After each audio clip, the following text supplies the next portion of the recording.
Boa tarde a todos, eu sou a doutora Denise Canguçu, sou médica obstetra e estou aqui para falar com vocês sobre toxoplasmose na gestação. Eu faço parte de uma equipe multidisciplinar, diversos médicos, enfermeiros, nutricionistas, psicólogos, endócrinos, então toda uma equipe preparada para receber os pacientes da referência de alto risco, tá? Na atenção especializada. A aula de hoje o foco é a atenção primária, tentando identificar e realizar o diagnóstico e também iniciar o tratamento na atenção primária, que depois precisa encaminhar os pacientes para atenção especializada, tá bem? Então vamos começar. Toxoplasmose na gestação.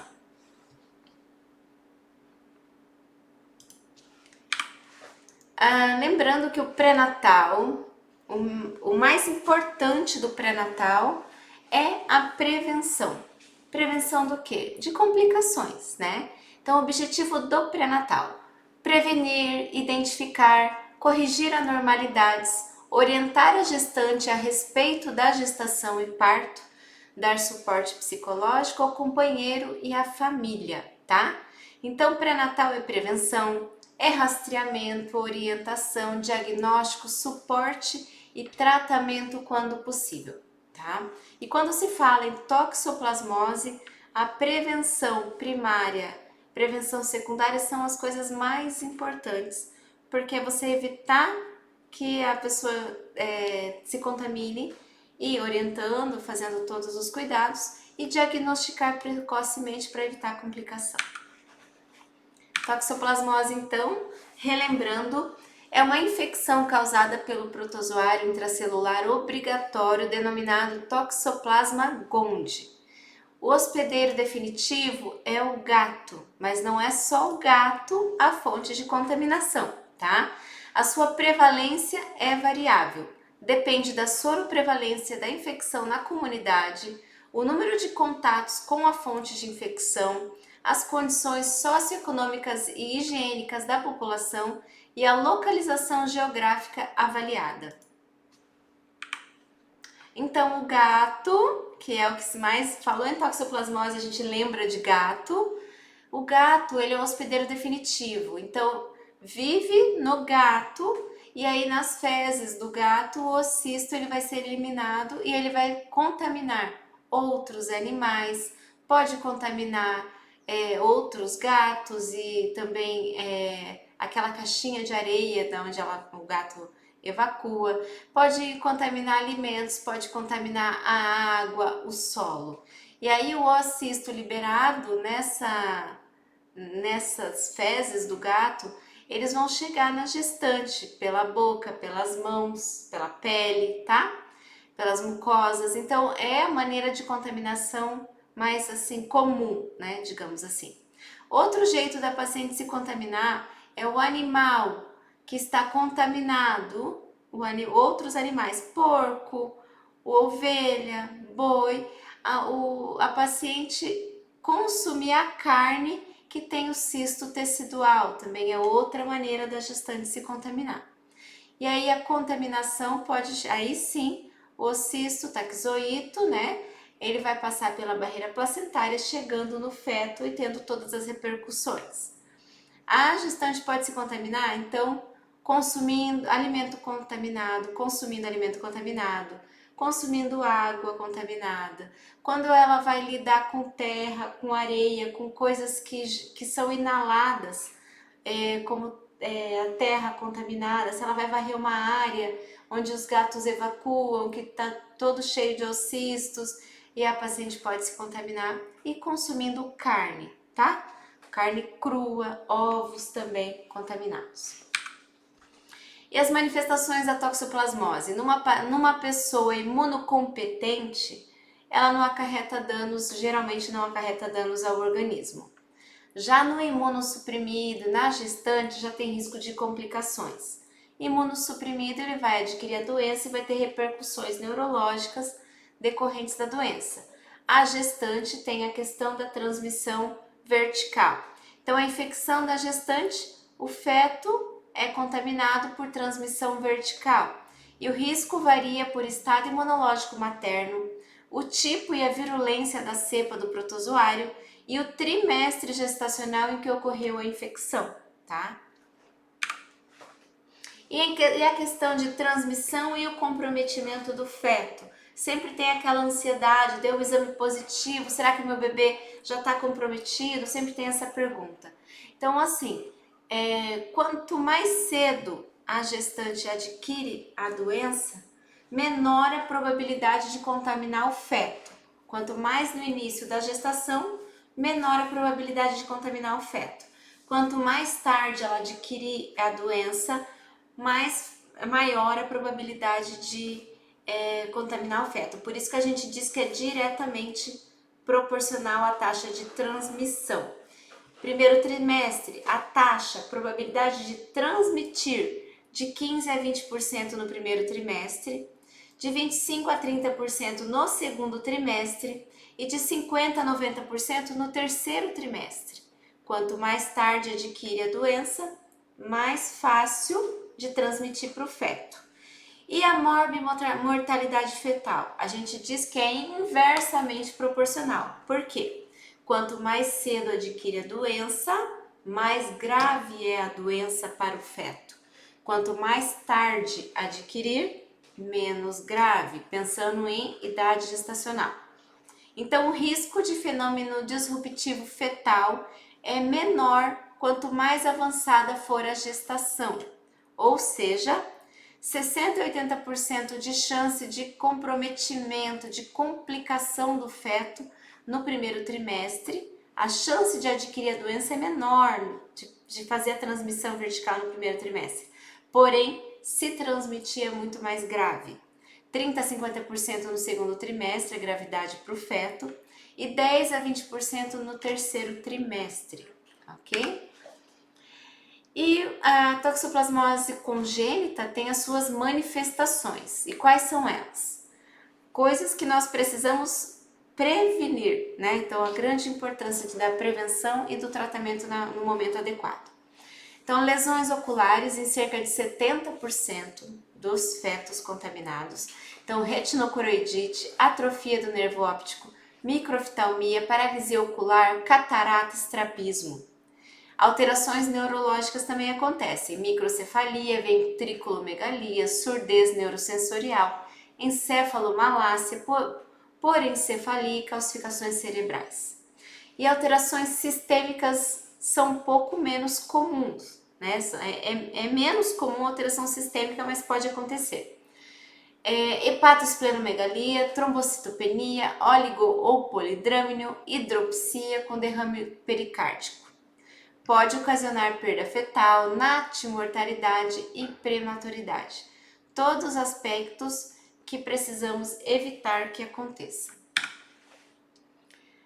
Se você pegar o protocolo da Secretaria Estadual de Saúde, do Ministério da Saúde, ele traz essa tabela aqui para a questão da notificação. Tem também o protocolo de notificação, tá? Então, o protocolo de notificação e investigação de toxoplasmose gestacional do Ministério da Saúde. Essa tabela é de 2018. Ela classifica os casos como suspeito, caso provável, confirmado, descartado. Eu não vou falar exatamente essa tabela aqui, porque não é o nosso foco a questão de notificação. Nosso foco é diagnóstico e tratamento. Mas quem tiver curiosidade, porque no momento de notificar, porque a notificação é obrigatória, é preciso classificar até para preencher adequadamente a ficha de notificação. Então, nós temos um protocolo específico para isso, tá bem? Dentro da linha guia da Secretaria Estadual de Saúde, então, define-se que nós precisamos investigar toxoplasmose pelo menos nos 3 trimestres, primeiro, segundo e terceiro trimestre, tá? Então, isso aqui é o mínimo que nós precisamos fazer como Secretaria Estadual de Saúde. E para fazer o diagnóstico, é importante que a gente conheça o tempo e que cada anticorpo vai aparecer. Quando eu investigo toxoplasmose na gestante, eu investigo o anticorpo, o IgG e o IgM. O IgA, que está aqui no gráfico, a gente não usa. A gente usa IgG e IgM, que é previsto pelo protocolo do Ministério da Saúde e Secretaria Estadual, tá? E também Febrasgo, nossa Federação Brasileira de Ginecologia orienta dessa maneira. É importante conhecer o anticorpo e o comportamento dele a partir do momento que a pessoa entra em contato com a doença. Então, no caso, entrou em contato com a doença a gestante, qual o primeiro anticorpo que vai aparecer? Em até uma semana, o IgM é o primeiro, esse da linha vermelha aqui no gráfico. É o primeiro que aparece. O IgG, ele pode levar 2 a 3 semanas para aparecer, e aí ele vai aumentando o nível e ele fica num nível basal mais alto, e o IgM ele sobe e depois ele cai um pouco, podendo até depois de 6 meses zerar, tá? Então é importante a gente estar atento ao comportamento do anticorpo. Por isso que às vezes acontece da paciente a trazer um resultado IgM positivo e IgG ainda não reagente. Então, por quê? Pode ser um falso positivo do IgM? Pode. Como pode ser o IgG que ainda não deu tempo de aparecer, tá? E a gente vai ver daqui a pouco a importância dessa interpretação. O protocolo de alto risco, né, o novo manual de alto risco de pré-natal de alto risco do Ministério da Saúde, ele traz essa tabela dessa maneira, e é essa tabela que nós vamos falar daqui a pouco, que eu vou falar um por um desses itens, nessa tabela, dessa tabela. Ele coloca como 4 possibilidades de resultado de exame que vem pra gente, né? Então a gente pede o exame de rotina, o paciente vai trazer o resultado e tem 4 possibilidades que podem aparecer. Pode ser a paciente suscetível com IgG e IgM não reagente, a paciente com infecção pregressa ou imune, né, entre aspas, IgG reagente e IgM não reagente. Ela pode trazer resultado IgG negativo não reagente com IgM reagente.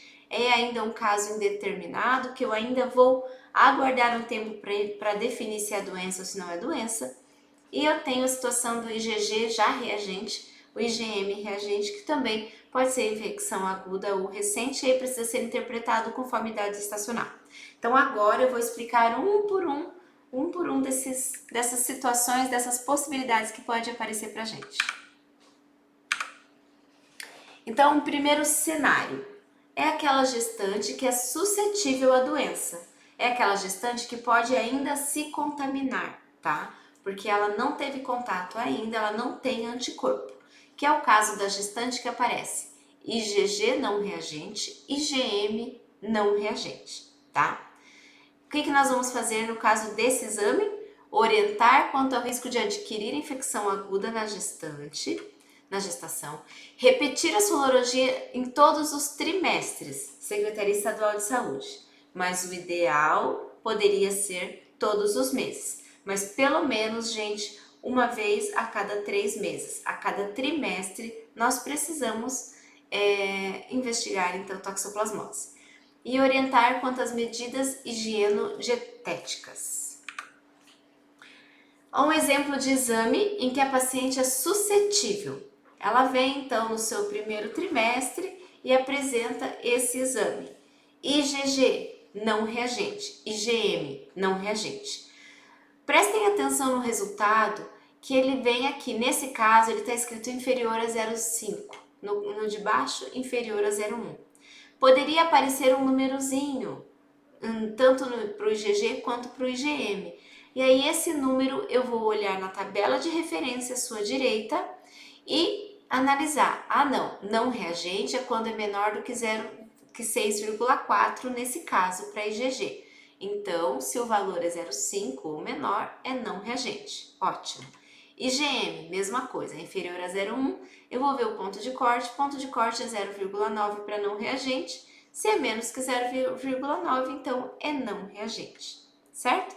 Por que eu tô falando isso? Porque daqui a pouco eu vou mostrar vários exemplos de exame que traz o resultado e que a tabela de referência é completamente diferente dessa. Por quê?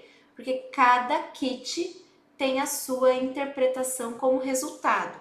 Cada kit tem o seu valor de referência. No caso desse, esse é um kit de quimiluminescência tecnologia Atélia da Siemens, tá? Eu vou mostrar depois que tem várias vários tipos de kits e que nós temos que olhar o resultado na referência que o laboratório traz para a interpretação adequada do exame. E quais são as medidas higienodietéticas que a gente tem que falar para o paciente? Então, se a paciente ainda não teve contato, tem risco de se contaminar, a nossa função como pré-natal é fazer profilaxia. Profilaxia é prevenir que ela se contamine, orientando essa dieta e esse cuidado de higiene. Não comer carne crua ou mal passada. Dar preferência para carnes congeladas. Então, lembra que eu falei que as fezes do gato, que é o hospedeiro definitivo, pode contaminar o solo, pode contaminar o animal que vai consumir o alimento contaminado, que vai chegar na carne daquele animal e a paciente vai ter contato com a carne. Então, não comer a carne mal passada e se ela for congelada, melhor, porque aí é uma técnica que vai prevenir que essa carne esteja contaminada. Não comer ovos crus ou mal cozidos, outra fonte de contaminação. Beber somente água filtrada ou fervida. Usar luvas para manipular alimentos e carne crua. Então, lembrando que a paciente pode se contaminar também pela pele, pelas mãos. Não usar a mesma faca para cortar carne e vegetais e frutas. É claro, se você cortar carne crua, você contamina a faca e vai usar essa mesma faca para cortar vegetais e frutas, né? Lavar bem as frutas, verduras e legumes, mas melhor ainda é orientar não consumir alimentos, verduras cruas. Tá? Geralmente eu falo para paciente fora de casa, restaurantes, lugares, não coma alimento cru, porque você não sabe a origem do alimento e nem como ele foi higienizado. Na sua casa, você deve higienizar de forma adequada. Tem alguns produtos no mercado que você dilui na água e coloca a verdura ali por algum tempo de molho naquela água. Tem algumas orientações de você usar 1 ou 2 colheres de quiboa e deixar de molho na água com quiboa e depois enxaguar bem para consumir, tá? Evitar contato com gatos ou com tudo que possa estar contaminado com suas fezes. O gato é o vilão? Aquele gato que sai de casa e que pode se contaminar fora de casa, né, no solo, no alimento, comer rato, que caça e tal. Esse gato é um gato fonte de contaminação. As fezes dele então vai estar contaminada, o pelo dele, porque ele se lambe para se higienizar, vai estar contaminado, tá? Então tem que ter cuidado. Aquele gato de apartamento que não sai nunca, que come ração e evacua na caixinha de areia, esse gato não vai estar contaminado. Mas se for um gato que sai de casa, ele tem grandes chances de estar, tá? Alimentar gatos domésticos com rações comerciais e evitar que circulem na rua, onde podem se contaminar, principalmente pela ingestão de roedores, tá? Usar luvas e máscara para manusear terra. Então, a paciente que vai mexer na caixa de areia, usar luva e máscara. Se for varrer pátio, às vezes o trabalho da pessoa, né, ela não precisa se afastar do trabalho porque ela tem risco de pegar toxoplasmose, mas ela precisa fazer prevenção. Então, usar máscara, usar luva para trabalhar, às vezes, em área contaminada, ok? Continuando, então o primeiro cenário a gente falou sobre o paciente que pode se contaminar. Agora a gente vai conversar sobre o segundo cenário, quando a paciente apresenta um resultado IgM, não reagente, IgG reagente. O IgM, lembra que eu falei que o IgM ele aumenta com uma semana, ele faz um pico e depois de 6 meses ele pode negativar. E o IgG ele sobe depois de 2 a 3 semanas, tem um pico, ele desce um pouco e ele continua ainda num valor basal reagente. E aí é uma situação de uma paciente que já se contaminou com a doença, mas já se resolveu e aí ela mantém o IgG, então ela já teve contato, tá? Então se já teve contato, essa infecção ela aconteceu há pelo menos 6 meses. Então ela adquiriu a doença e resolveu-se porque o IgM negativou há pelo menos 6 meses, tá? Não se recomenda repetir a sorologia para toxoplasmose se no primeiro trimestre ela fez IgM negativo, IgM não reagente com IgG reagente, se ela já teve o contato, você não precisa mais fazer exames, se esse exame foi feito no primeiro, segundo trimestre, tá? Então não precisa mais, porque essa paciente já é considerada imune, aquele imune entre aspas, que veio no protocolo, tá? Se essa sorologia ela foi realizada muito tarde, a gente pegar uma paciente de 35, 36 semanas, não fez exame nenhum no pré-natal e vai fazer a toxoplasmose lá no final da gravidez e apareceu esse resultado, pode ser que seja uma doença antiga, como ela pode ter sido contaminada no primeiro trimestre, o IgM subiu, fez o pico e desceu em 6 meses e pode aparecer no último trimestre, lá no final da gravidez, como não reagente, tá? Então, só ter esse cuidado. Claro que a equipe da pediatria está atenta, eles sempre analisam os exames, tudo, para que faça a investigação do bebê adequadamente, mas deve ser considerado, tá? Como um caso suspeito, quando esse IgM não reagente, IgG reagente aparecer, quando faz o exame único lá no final da gravidez, tá? Um exemplo de resultado, então, olha lá, toxoplasmose IgG 83, IgM 0,24. Eu vou memorizar esses valores? Não, eu vou pegar o valor e vou olhar na tabela de referência. Então, IgG 83,6. Eu venho para a referência do laboratório. O que é considerado um reagente? Quando é superior a 10. 83, então, é reagente. Toxoplasmose IgM 0,24. Eu venho na tabela de referência. O que é considerado um reagente? Acima de 1. Indeterminado, 0,9 a 1. Não reagente, abaixo de 0,9. 0,24 é menor que 0,9, ok? Então é não reagente. IgG reagente, IgM não reagente. Ótimo. Essa gestante tem uma sorologia que aparece que ela se contaminou há mais de 6 meses. Se isso foi feito no primeiro trimestre, ótimo, não preciso mais fazer exames, porque é uma paciente considerada imune, certo? Qualquer dúvida, mandem, gente, por favor. Então, o segundo cenário a gente já conversou, agora a gente vai para o terceiro cenário, que é quando é uma infecção aguda inicial, com falso ou um falso positivo para IgM. Eu não sei o que está acontecendo. Por quê? Apareceu um resultado IgM reagente, IgG não reagente. Lembrem do gráfico? Lembram lá? IgM com uma semana ele faz um pico, ele sobe e depois de 6 meses ele cai tanto que pode zerar. O IgG pode levar de 2 a 3 semanas para começar a subir, vai fazer um pico e vai ficar com valor alto por bastante tempo. Então, o IgM reagente e IgG não reagente, ele pode estar naquela janela de 2 a 3 semanas que ainda não deu tempo do IgG ficar reagente. Ou é um falso positivo para IgM. Mas como que eu vou responder essa pergunta? Você tem o resultado em mão, o paciente está na sua frente, você ainda não consegue responder a pergunta para ela. Doutor, eu tenho ou eu não tenho a doença? Eu não tenho como responder nesse momento. E é isso que você vai orientar ela. Paciente, eu não tenho como te responder se você tem ou não tem doença. Existe uma grande suspeita. Como é muito grave a doença, você vai iniciar o tratamento agora. Já vou passar espiramicina, que é a dose, a medicação, quando você ainda tem uma suspeita de que essa doença é inicial, que essa doença ainda está na placenta, ainda não chegou no feto, espiramicina funciona muito bem. Como é inicial e ainda doença suspeita, espiramicina é a droga de escolha. Então, em qualquer fase da gravidez que aparecer IgM reagente e você ainda não consegue responder a ela se é doença ou se não é doença, vai iniciar espiramicina. Espiramicina, mesma dose padrão que usaria em qualquer situação. Espiramicina.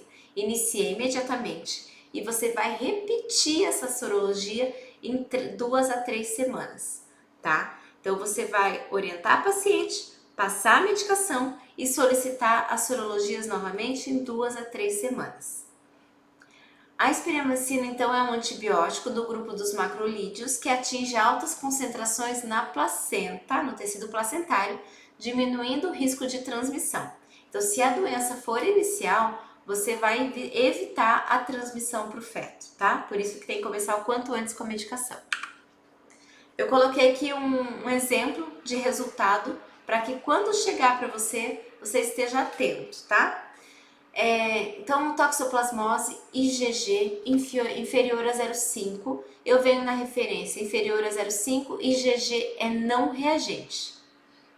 Toxoplasmose IgM 1,3, eu coloquei aqui o valor para a gente simular, 1,3, eu venho no valor de referência.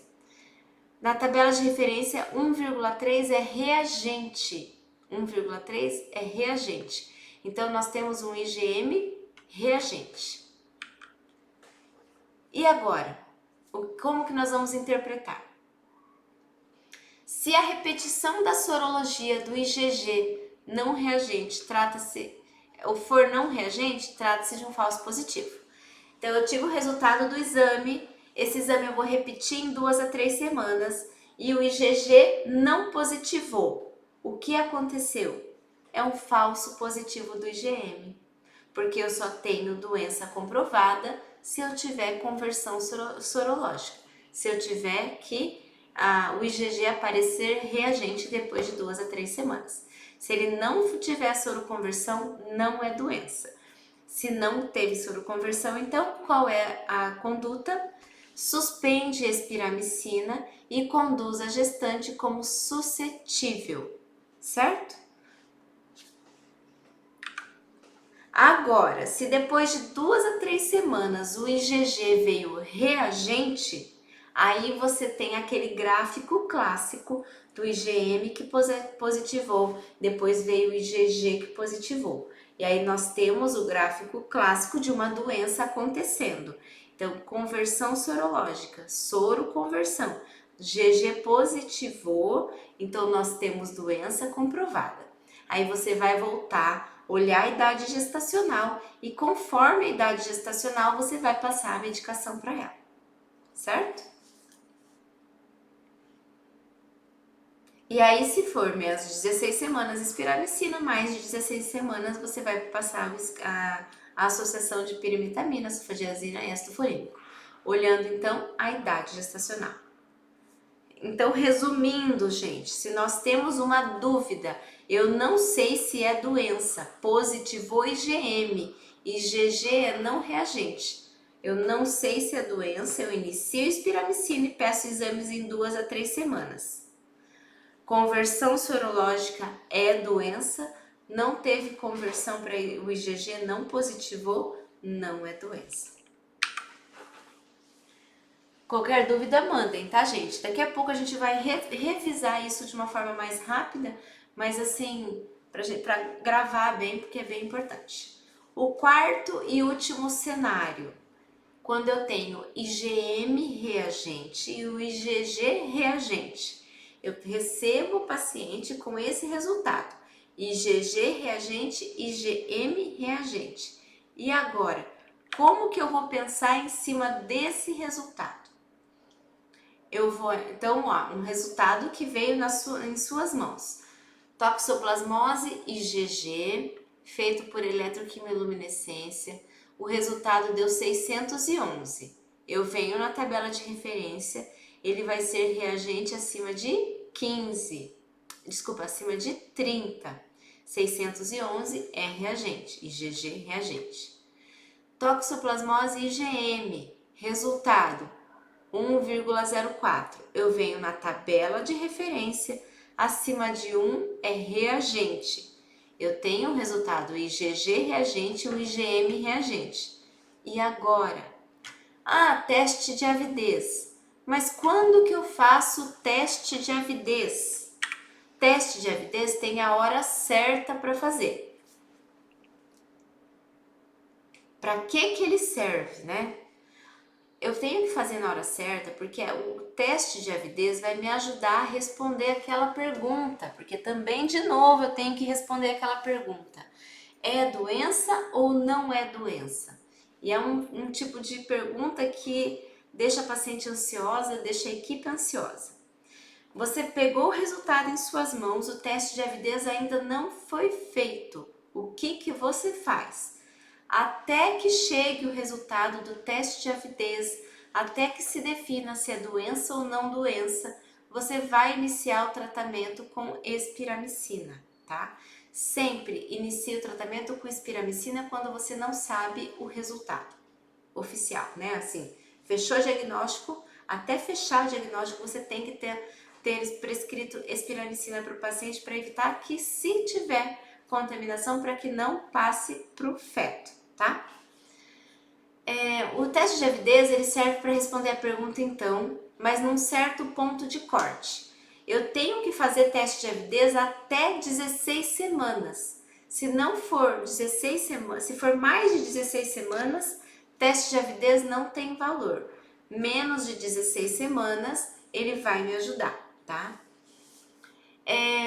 Então, o teste de avidez ele serve para afastar o IgM residual solicitando, então, fazendo o teste. Ele vai me trazer um resultado em avidez alta ou forte e avidez fraca ou e também intermediária, tá?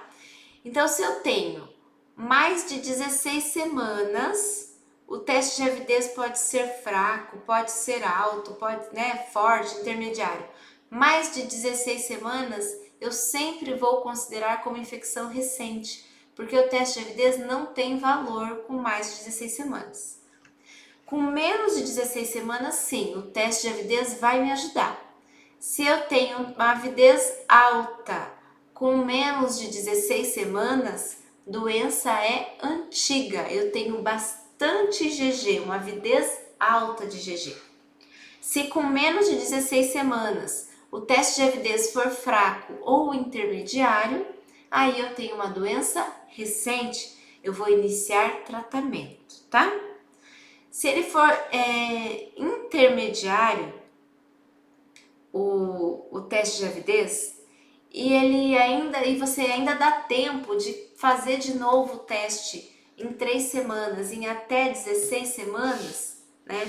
Eu preciso repetir teste de avidez, mas quando eu repetir daqui 3 semanas, ela já vai estar com 18 semanas. Adianta? Não, aí não precisa nem repetir, se o resultado for intermediário. Mas se ela tem lá 8 semanas, aí dá um teste de avidez intermediário. Você vai passar a espiramicina, vai esperar 3 semanas e vai repetir o teste de avidez. O teste de avidez continua intermediário, continua fraco. Aí você tem doença recente. Ah não, passou 3 semanas, eu tenho menos de 16 semanas e o teste de avidez veio alto, veio a avidez forte, a avidez alta, com menos de 16 semanas, deu tempo de fazer elucidação diagnóstica, então não é doença, tá? É claro que isso tudo confunde, isso tudo é muito detalhe, e se você identificar então qualquer paciente que tem IgG e IgM reagente, você vai solicitar teste de avidez, principalmente quando tem menos de 16 semanas, que é o momento certo, iniciar a espiramicina e encaminhar para a equipe do alto risco. Aí nós, junto com vocês, vamos ajudar nessa interpretação, tá? Mas se você seguir o fluxo bem certinho, não tem dúvida sobre essa questão, tá? Mas ficou na dúvida, a equipe da atenção especializada está disponível para auxiliar, tá? Teste de avidez, então, tem valor e muito valor com menos de 16 semanas. Não adianta pedir teste de avidez com 18, com 20 semanas, porque não tem valor. Se vier esse resultado numa paciente de 18 semanas, ela vai usar a medicação de tratamento na gravidez toda, porque não deu tempo de responder a pergunta se é doença ou não é doença.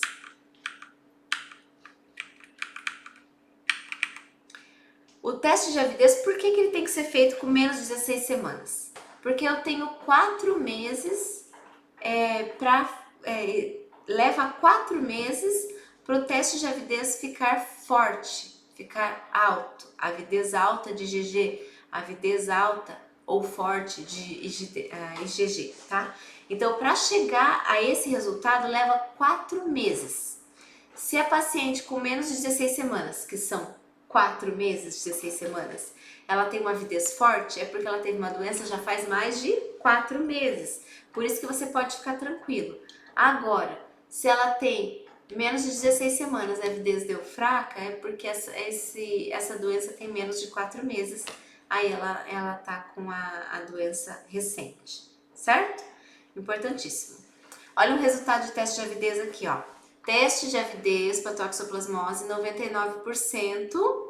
Aí você vem na referência, a avidez ela vai ser alta, forte, com mais de 60%, nesse caso desse resultado. Então, nesse caso desse resultado que vocês estão vendo, ela tem uma avidez forte. Se ela tem menos de 16 semanas, essa doença é antiga, tá? Olha um resultado interessante. Essa paciente, esse resultado agora dessa semana, é de uma paciente que já está com 36 semanas. Ela trouxe esse resultado assim com ansiosa, eu brinco com o olho arregalado, assim, ela olhou o resultado e ficou ansiosa. Mas essa paciente eu fiquei bem tranquila e expliquei para ela, vamos revisar a sua carteirinha, vamos lá. Carteira de pré-natal dessa mesma paciente. A paciente já tinha exame de março, ali em março de 2012, março de 2012 não, desculpa, 3 de dezembro de 2021, ela trouxe o resultado de exame, IgG 537, IgM 2,3, escrito ali ó, visto na referência, reagente. Ela fez o teste de avidez, olha lá na carteirinha, lá no local onde a gente preenche, teste de avidez de IgG, 18 de dezembro, resultado do teste de avidez, 61,6%. Vamos lá, a gente olha na referência do laboratório e deu alto, 61,6% é avidez alta. Então, naquele momento, ela não tinha doença, era uma doença antiga. Fazia mais de 4 meses que ela tinha se contaminado e resolvido a doença, tá? E aí, se você ver aqui, ó, 3 de junho, que é o dia que ela fez o exame novo, no final da gravidez, o IgG reagente, o IgM reagente, manteve-se reagente. Só que eu fico tranquila, porque no primeiro trimestre ela fez a investigação adequada com menos de 16 semanas. Ela faz pré-natal na atenção especializada porque ela tem outros critérios, não é por causa da toxoplasmose, ok? Vocês têm alguma dúvida, gente? Então eu mostrei os 4 cenários possíveis de resultados de exame, tá? Agora, de uma maneira rápida, eu vou mostrar para vocês o fluxograma da Secretaria Estadual de Saúde, que é essa que a equipe colocou aqui para nós no chat, tá? Se alguém precisar desse material, foi mandado também no WhatsApp do que vocês tiveram contato ao link da aula de hoje, tá lá. Então, tem o ofício circular e o manual de toxoplasmose. No manual, que é o último manual da Secretaria Estadual de Saúde, ele está correto, ele está atualizado, ele está de acordo com o protocolo do Ministério da Saúde, inclusive com o último protocolo de pré-natal que foi já divulgado agora em 2022. O fluxo e a conduta são divididos em até 16 semanas e após 16 semanas. Porque 16 semanas, gente, é aquele marco para a gente conseguir diferenciar quando o IgG e IgM dá reagente. Mas eu vou mostrar aqui os 4 cenários com até 16 semanas e os 4 cenários depois de 16 semanas para a gente revisar.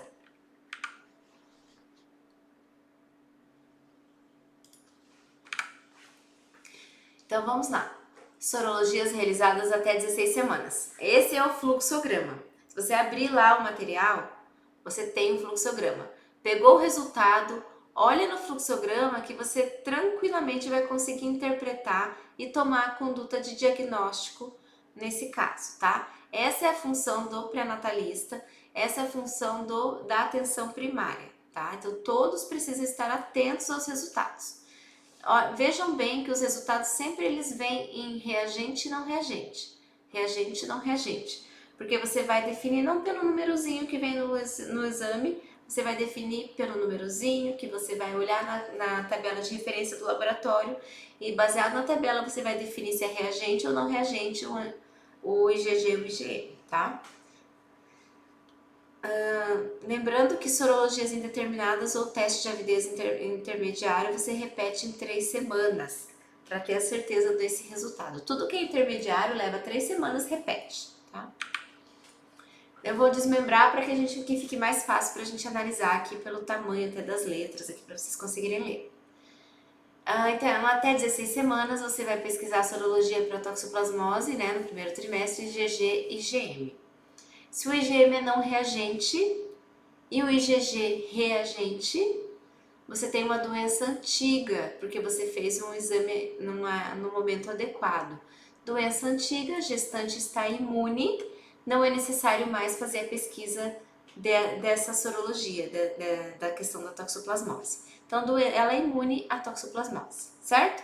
IgM, não reagente, IgG, reagente. Outra situação. Então, solicita sorologias, quando isso ainda até 16 semanas, tá? IgM, reagente, IgG, reagente. Do IgG e IgM, reagente. Até 16 semanas. Ainda dá tempo de definir se é doença ou se não é doença. Mas quando o resultado vem na minha mão, eu não tenho teste de avidez na hora. Eu fico em dúvida, será que é doença ou não é doença? Se tem possibilidade de doença, então você vai começar a espiramicina até definir se é ou se não é doença com teste de avidez. Até 16 semanas eu consigo fazer avidez. Realizar teste de avidez de IgG na mesma amostra, se for possível. Se não for possível, pede tudo de novo, toxo, IgM, IgG e a teste de avidez. Se a avidez deu fraca ou intermediária, como que você vai interpretar isso? Infecção adquirida na gestação, manter tratamento, tá? Lembrando que intermediário, se der tempo, você pode repetir em 3 semanas, mas lembra de manter a espiramicina. Você mantém até definir se é doença ou se não é doença. Então, se é doença, vai manter o tratamento conforme o protocolo que eu já vou mostrar para vocês. Avidez forte é outra situação que pode aparecer. IgM reagente, IgG reagente, ficou na dúvida, inicia espiramicina, aguarda o teste de avidez. Trouxe o teste de avidez, avidez forte, faz mais de 4 meses, avidez alta, avidez forte, faz mais de 4 meses que se contaminou com a doença. Então isso não é doença recente, porque você está com menos de 16 semanas. Isso é doença antiga. Então você pode suspender a espiramicina e segue a gestação como paciente como se fosse imune à toxoplasmose. Avidez alta com menos de 16 semanas, doença antiga. Avidez forte com menos de 16 semanas, doença antiga. Outra situação que pode aparecer. IgM reagente até 16 semanas, olha lá. IgG não reagente. É doença ou não é doença? Eu tenho um IgM reagente. Eu não sei, pode ser doença, mas pode não ser também porque o IgG é não reagente. O que eu faço? Fiquei na dúvida, eu inicio espiramicina e vou elucidar depois. Como? Repetindo a sorologia em 3 semanas. Em 3 semanas ela vai trazer um resultado. IgG reagente. Então, desculpe, será que o IgG é reagente? Não, IgG não é reagente. Eu vou suspender o tratamento porque não teve conversão sorológica, tá? Então, atenção aqui, ó. IgG não reagente, não teve conversão sorológica, ele continua não reagente. IgG não reagente, não teve conversão sorológica depois de 3 semanas, então não é doença, eu vou suspender a espiramicina. Outra situação, IgG não reagente com IgM reagente. IgM reagente. Então, de novo, veio um resultado de IgM aqui reagente. O IgM está reagente. É doença ou não é doença? Ficou na dúvida, o que você vai fazer? Você vai prescrever espiramicina e vai esclarecer, será que é doença? Em 3 semanas você vai repetir essa sorologia. O IgM deu reagente? Sim, IgM deu reagente. Soro converteu, então você vai continuar o tratamento, porque a paciente já estava usando a espiramicina para prevenção de complicação, certo? Qualquer dúvida, mandem, gente, por favor. Deixa eu só ver se tem alguma pergunta aqui na caixa, no chat. Lembrando, pessoal, que tem que assinar a lista de presença, tá? Link disponível ali no chat. Se vocês precisarem do link, é só pedir novamente que a gente manda, tá? Então, continuando. Até 16 semanas, quarto cenário, né? IgM reagente, IgM não reagente, IgG não reagente. Nenhum dos dois reagentes, então a gestante é suscetível, você vai precisar orientar a questão de dieta para prevenção primária, dieta e higiene, tá?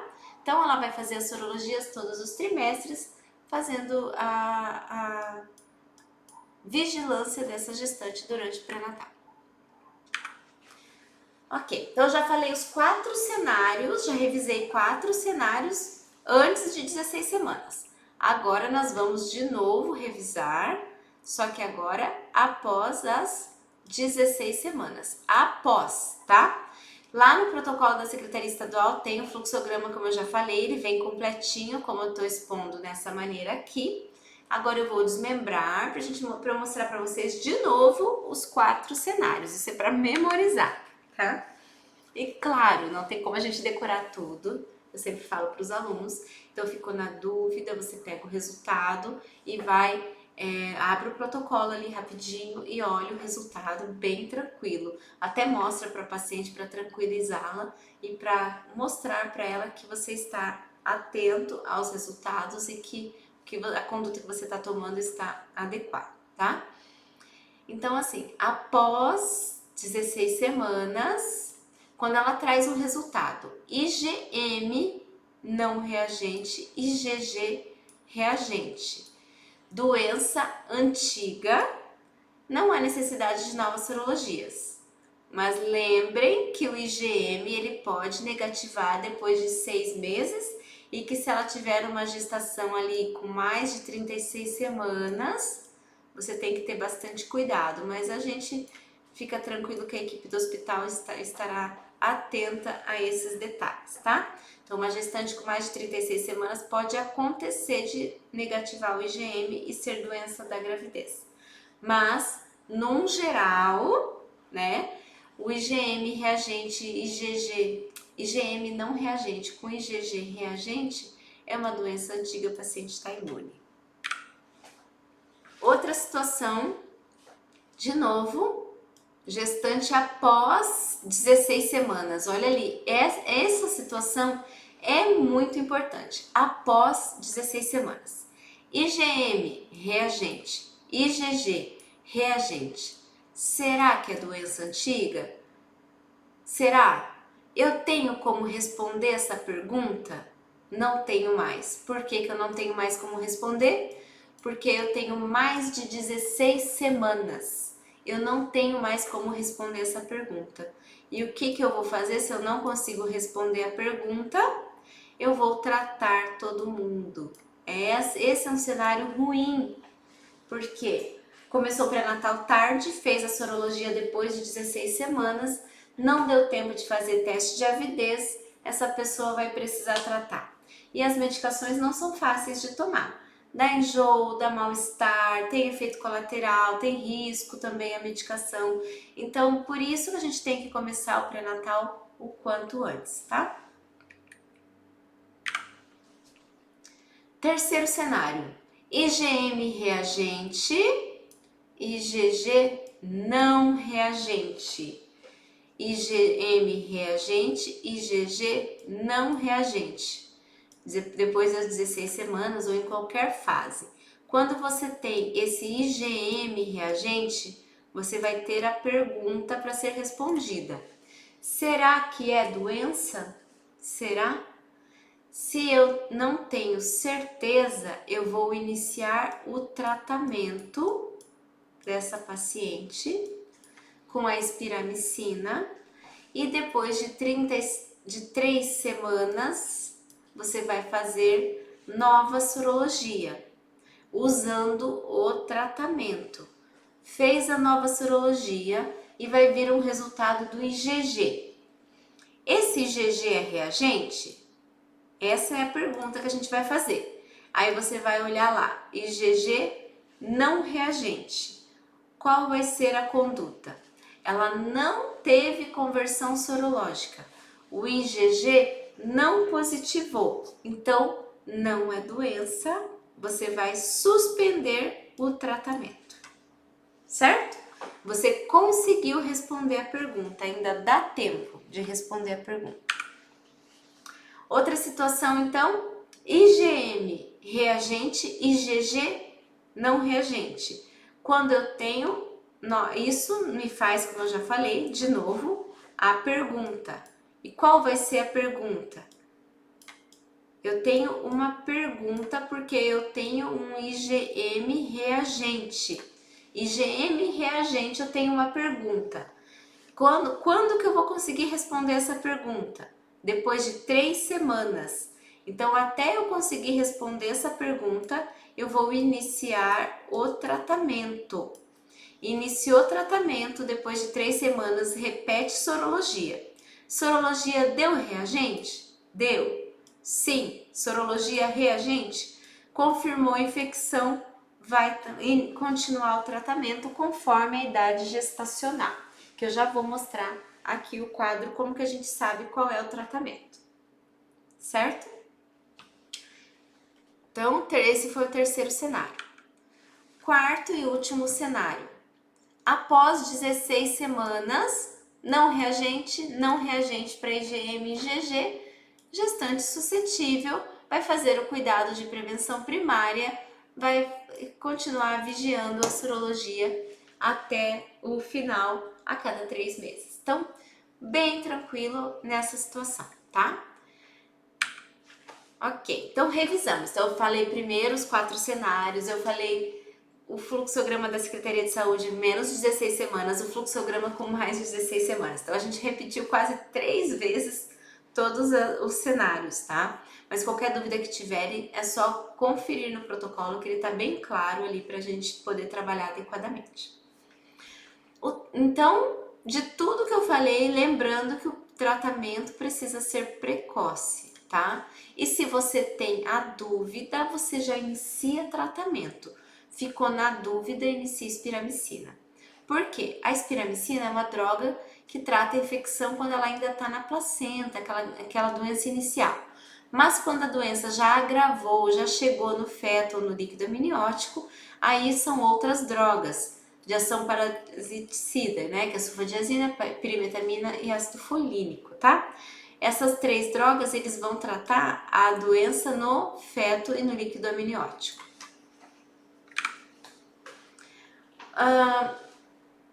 Mas aí, qual medicação? Como que eu vou saber se está no feto, se está na placenta, se está no líquido? Existe como pesquisar se a doença ainda está na placenta e se já passou para o líquido e, consequentemente, para o feto? Existe como pesquisar, que é o PCR. Só que o PCR, essa pesquisa, ela não está disponível no SUS, na Secretaria Estadual de Saúde do Paraná, tá? Então, nós não fazemos PCR de rotina. Nós tratamos conforme a sorologia e a idade gestacional. É correto tratar dessa maneira? É correto. Ele é previsto pela Federação Brasileira de Ginecologia e Obstetrícia, ele é previsto pelo Ministério da Saúde, é previsto pela Secretaria Estadual de Saúde. Então, nós estamos conduzindo de maneira correta, fiquem tranquilos, tá? Então, o esquema terapêutico preconizado para toxoplasmose aguda em gestantes, quando não há possibilidade ou isso disponível, que é a pesquisa de PCR em tempo real, no líquido amniótico, ele pode ser feito dessa maneira. E qual é o esquema? Até 16 semanas espiramicina, entre 17 e 33 semanas sulfadiazina, pirimetamina e ácido folínico, e a partir de 34 semanas, espiramicina, tá? Então, esse é um protocolo adequado, tá? Febrasgo que está prevendo, o Ministério da Saúde também. Essa tabela é a última que foi liberada ali, se você olhar ali no chat, tem ali o link, que foi última circular de 2021, feita pela Secretaria Estadual de Saúde, só atualizando as doses das medicações, tá? O ofício circular ali 2021 está disponível aqui no chat e também lá no WhatsApp, tá? O que muda nessa circular? Ele só trouxe um ajuste de dose aqui nas medicações, mas o esquema, as idades gestacionais estão adequadas. O fluxograma continua o mesmo, então a gente deve seguir. O Ministério da Saúde acabou de liberar um protocolo de pré-natal e lá também está previsto todas essas drogas da mesma maneira como a gente já está usando, tá? Então, até 16 semanas, espiramicina, usando 3 gramas ao dia, que são 2 comprimidos de 500 miligramas ou 1.500 unidades, 1.500.000 unidades, que é 2 comprimidos a cada 8 horas, tá? Entre 17 e 33 semanas, sulfadiazina, pirimetamina, ácido folínico. Sulfadiazina, 3 gramas ao dia, pirimetamina, 50 miligramas por dia. E ácido folínico, 1 comprimido de 15 miligramas por dia. E a partir de 34 semanas, a espiramicina, a mesma dose. E quando você tem dúvida se a paciente tem ou não tem doença, você ainda está esclarecendo e ela está usando espiramicina, é a mesma dosagem que nós temos aqui, tá? O mesmo esquema. Agora eu vou apresentar para vocês resultados de exames e os diferentes valores de referência, para a gente estar atento ao número e eu não preciso decorar o número de referência de GG e GM, não tem como decorar, porque tem diversos kits e cada kit tem a sua referência, tá? Então, diferentes técnicas laboratoriais, ELISA ou quimioluminescência, tá? E os valores de referência dependem do kit comercial utilizado. Isso daqui, essa frase, tá no protocolo do Ministério da Saúde, tá? Então, nós temos que seguir o kit comercial utilizado pelo laboratório. E tem laboratório que usa diversos kits, tá? O laboratório tal usa o kit A e o kit B. Sim, e aí cada hora que é liberado o seu resultado vai com o seu valor de referência adequado, tá? Então, olha o exemplo desse resultado. Aqui a gente vai se atentar ao kit, tá? Pra gente lembrar que o kit é o que nos dá a referência. Acabaram de colocar aqui para nós, a Janete colocou o link da lista de presença. Assinem, por favor, tá? É só clicar lá, por gentileza. Então, toxoplasmose IgG 44,1. Você vai pegar o número, vai vir na tabela de referência à direita ali, reagente acima de 3, então esse valor é reagente. Que kit que é esse? CMIA, quimioluminescência, tá? Aqui o nome do método, ó, imunoensaio quimioluminescente de micropartículas CMIA. Então o nome desse kit é esse, tá? Por isso que o valor de referência ali, ó, no reagente é 3 para IgG e no IgM o reagente é 0,6. Daqui a pouco eu vou mostrar outro que é interessante.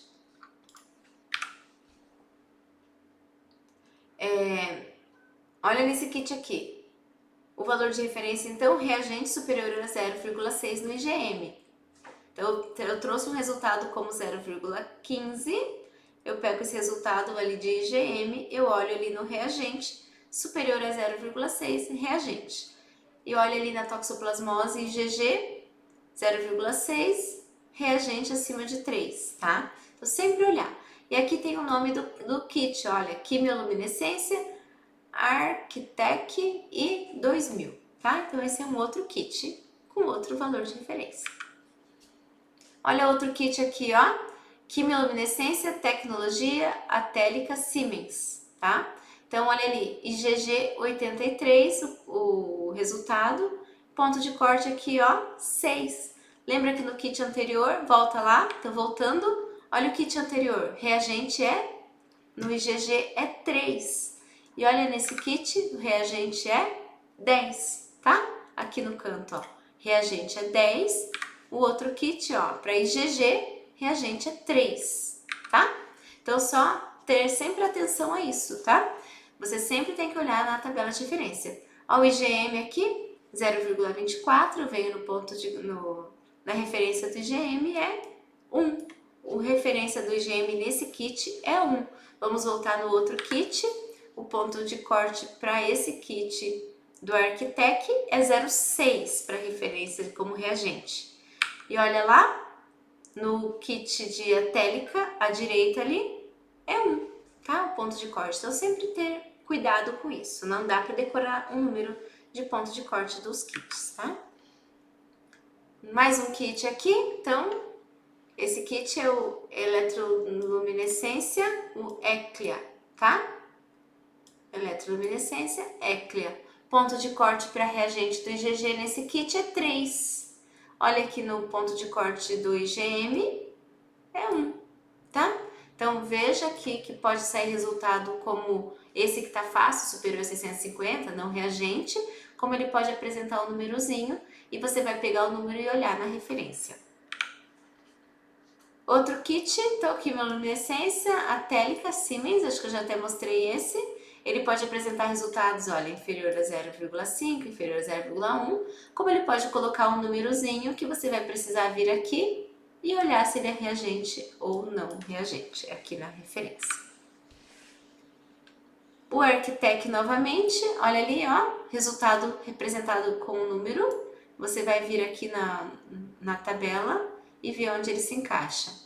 Se ele é menor do que 1,6, ele é não reagente. Se ele é entre 1,7 e 2,9, olha ali, ele deu um resultado indeterminado.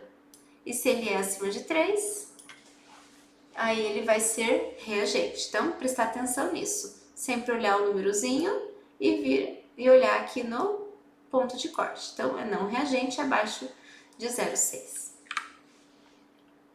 Outro kit, então, fácil interpretação, olha lá, menor que 0,5, menor que 0,1, o Atélica da Siemens. O Arquitec, então, novamente, ó, 40 está acima de 3, reagente. 0,1 está abaixo de 0,49, não reagente. Outro kit, o Atélica novamente, então, olha lá, reagente acima de 10, certo? 0,48, olha ali o ponto de corte, ó, inferior a 0,9. Então, 0,48 nesse kit, ele é não reagente, esse número. Por isso que eu não tenho que decorar o número, eu tenho que olhar aqui na tabela de referência, tá? Mais um kit de tranquila interpretação, olha lá, ó. 0,497, acima de 3 é reagente, e IgM não reagente. Então é isso. Então mostrei para vocês as interpretações, os exemplos de resultados, tá? Tudo que eu falei é baseado no protocolo do Ministério da Saúde. O novo manual de gestação de alto risco traz tudo isso bem legal para tirarem todas as dúvidas. A linha guia do Paraná, da Secretaria Estadual de Saúde, o caderno de atenção do pré-natal de risco habitual também fala sobre isso. E, claro, o protocolo da Febrasgo 2018, que foi o último atualizado, tá? Qualquer dúvida que vocês tiverem, é só vir conversar, tá? Estamos à disposição.